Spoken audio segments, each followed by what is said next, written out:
With all the changes the Chicago Blackhawks have made during the offseason, including trading forward Alex DeBrincat to the Ottawa Senators, trading Kirby Dach to the Montreal Canadiens, and letting Dominic Kubalik walk and join the Detroit Red Wings, being curious about what remaining Blackhawks players think when it comes to their futures with the team is a given.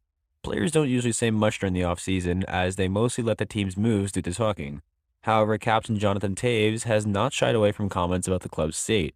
He made some comments last season detailing his frustrations with the Blackhawks, and now he has given another interview to check on his stance since the NHL draft happened on July 7th. He covers many topics regarding his career and the team. Here are the highlights from his interview with Mark Laziris of The Athletic. In March, Toews noted his frustration with the Blackhawks parting with beloved teammates in the locker room and on the ice, specifically when they traded Brendan Hagel to the Tampa Bay Lightning, which technically was the first signal that significant changes were needed.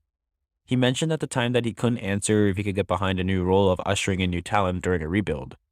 Now, Toews seems to have a more detailed answer regarding the rebuild timeline and general manager Kyle Davidson's decisions. He stated, "At the end of the day, we're talking about a 5+ year process according to Kyle. So that part of it doesn't sound appealing to me at all. I can't speak for Patrick Kane, but I definitely feel that the amount of turnover our team has gone through every single year these last 3 or 4 years, that's where it's getting really, really draining and exhausting. You have a guy like Alex DeBrincat who was under Kaner's wing, and I like to think that Kirby Dach and I had that bond in some ways too. And out they go, out the door. Over and over, we've seen that turnover. Learn to be patient, but there's no doubt that timeline is pretty daunting and pretty exhausting to think about. So I'm not going to sit here and think about what I'm going to say or what I'm going to do or what the future holds for me, because I really just don't know." End quote. What makes this statement different from before is how concrete it sounds when Toews states that the timeline doesn't sound appealing. On the surface, who can blame him? Rebuilds are not a fun time for anyone, players, teams, or fans. It's likely more taxing to a player who has been used to winning most of his NHL career. The 3 Stanley Cups and being named one of the NHL's 100 greatest players in league history speaks for itself. The Blackhawks haven't won a true playoff series in 5 seasons. Of course, that losing part isn't quote-unquote new to him, but having a definitive answer from Davidson about what the team is headed and not winning for even longer makes everything much clearer. Something else that stands out about the statement is Toews' use of the word patient. The team has looked different every year throughout the Blackhawks' all-Rocky seasons thus far. Toews and Kane have yet to have consistent line mates, which leads to a lack of chemistry.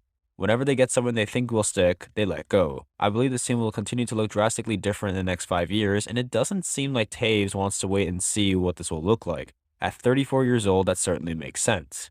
One of the more fascinating things about Toews, and especially about the interview he had, was Pittsburgh Penguins forward Evgeny Malkin. He was talking about Evgeny Malkin for quite some time, actually. And let's get into Evgeny Malkin a bit, because his 8-year, $76 million deal expired this summer, and that made him a free agent. However, he recently signed a 4-year, $24.4 million extension with the Penguins, and Lazarus mentioned that Toews felt envious of Malkin when he signed his contract extension, as that's the team that drafted him. In addition, the contract guarantees that Malkin will never wear another sweater besides Pittsburgh's. Toews noted it carried a quote-unquote "why can't that be me" feeling. Toews stated, "I'm not going to say, hey, look at that. Look at how the grass could be greener on the other side. But when you go through a couple of tough seasons like this, it definitely puts things in perspective and reminds you how good you had it when things were all clicking and the stars aligned for us. It kind of breaks your heart to think of it that way, to remember how crazy and how exciting it is in this city to play for these fans when we're on top.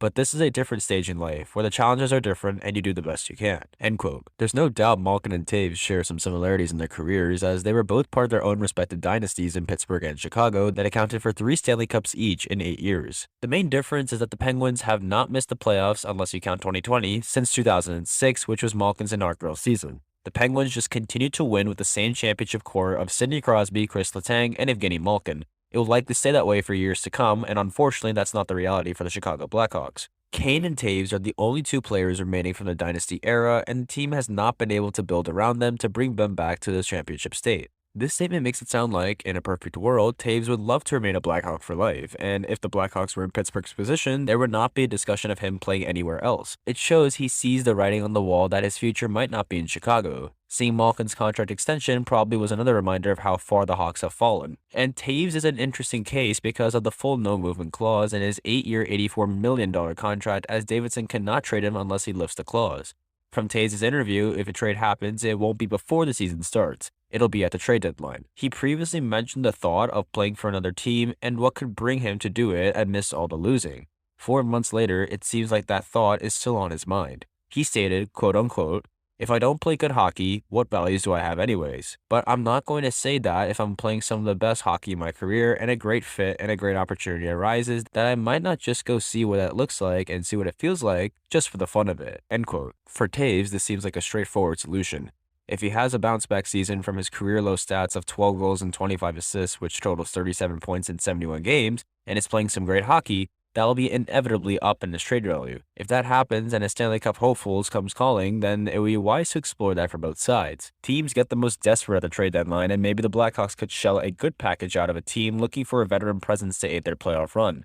On the other hand, if you're Toews and a club like the New York Rangers or the Calgary Flames comes calling, why wouldn't that be exciting? His statement also sounds like a convincing argument for free agency, which he will hit at the end of next season. With the Blackhawks announced that they've hired head coach Luke Richardson, he came with a stellar reputation for the Montreal Canadiens.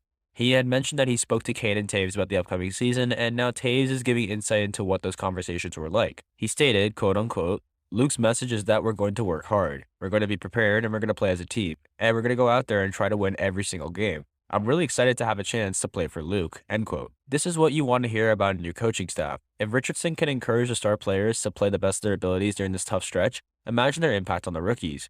Hearing that they'll try to win was probably a breath of fresh air considering all the talk of quote-unquote tanking surrounding their team. Seeing players play with effort and pride is all Blackhawks fans hope to see, even if the losses pile up, so this message is a good starting point.